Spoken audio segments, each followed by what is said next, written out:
send that out in an email, pick up the phone, hey, did you get my email? All that sort of thing. How can I improve... Sorry, next question.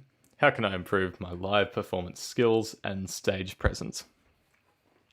So, this is a big question, and it's one that I'm still working on a lot myself. I think one of the best things that you can do is just remember that however much you think that you're putting out, the audience is only receiving a tenth of that. So if you think that you're being like this big bombastic character, to the audience it probably looks like you're doing this, right? So you need to put out more than you expect them to see. And you're going to feel like an idiot. You're going to feel like you're faking it. You probably are, but that's okay because the audiences like it. It's why a lot of the times at open mics, the best people are actually the people who just do the biggest show, right? You could be a really bad singer, but put on a really great show, and then it was not bad. Equally, you can be a great musician and have no self-confidence and not try to put anything new forward, and then everyone will say, yeah, there's a lot of potential there. So definitely just the short version is do more than you think that you need to, because honestly, it makes a better performance. The other half of that is just do it more. Most professional musicians have been through a phase where they've been doing, 3 to 5 gigs a week for years, right? And, bands like the Beatles were doing, I believe, 7 days a week, 5 hours a day for 3 years before they came back to Britain, and they started, getting a real manager who actually got them better gigs and such, right? So, everyone's been through it. You've just got to hit gig, gig, gig, gig, gig, gig. And the more you do it, the better you get at it. Don't forget, if you're in like a burger joint versus like you're playing at big stadium, there's a very different performance that happens, right?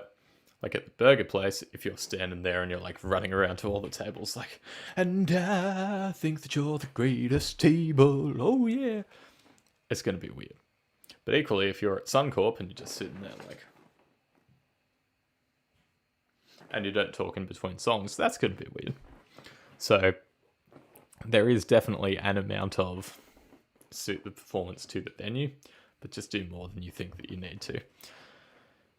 Final piece of advice on this one is if you can have fun, it makes it a lot easier to look like you're having fun.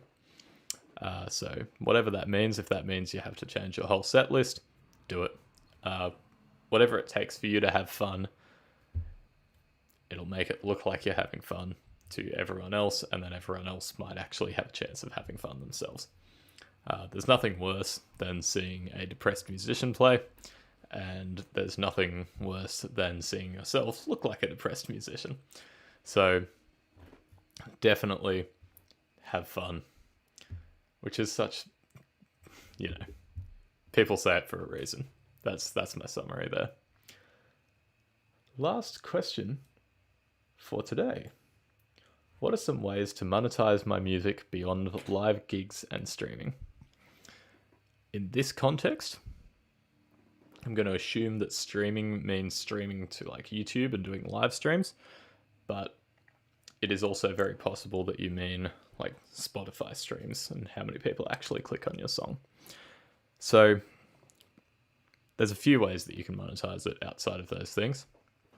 The most common ways are you can post for films, movies, TVs, or like, jingles. Those are the easiest ways, that's just your copyrighted music. You get paid percentage of every, not sale. You get paid an amount for every time that it goes live on air, which could also just be Facebook. Hint, hint. Those are the most common ways. Other ways include publish your sheet music, put up a Patreon. That's becoming an increasingly prevalent way of supporting your music career. And so I'd definitely consider that. So Patreon's nice because it gives you a really stable income. Publishing the sheet music and such is, if you're big enough with streaming, then you'll be able to actually get like a number of dollars from that. But you've said beyond live gigs and streaming, and I think my question to you would be, why do you feel like you need to go beyond live gigs and streaming? Someone like Ed Sheeran will make multiple, like dozens of thousands of dollars from one gig. And, you know, he'll make millions a year off of his streaming. Granted, there's like a distribution split between him and the record label, and there's advances, and there's all sorts of legalities there, but that's kind of like the pinnacle of where you can go with live gigs and streaming. And so the way that that question is written, monetizing the music beyond live gigs and streaming, it makes it sound like you feel that you've like completed those. Like if it's Angry Birds, you've gotten 3 stars on the level and then you're sweet. But I would definitely say that if you haven't really completed that, then you should try to aim for doing more of that. Now, if you meant beyond, as in like, you know, I want to look past that, like I don't want to do that, that's a totally separate issue. And in that case, you know, really, your best bet is AdSense on YouTube, which could be what you meant by streaming, but I'm not 100% sure. But AdSense on YouTube, writing for companies, so doing like business to business transactions, and then, you know, maybe you could sell sheet music of other people's songs if you got the right licenses and such to do so. You could also start a record label, but I think that's very dated and that doesn't work too well in the modern day. Anyways, that does it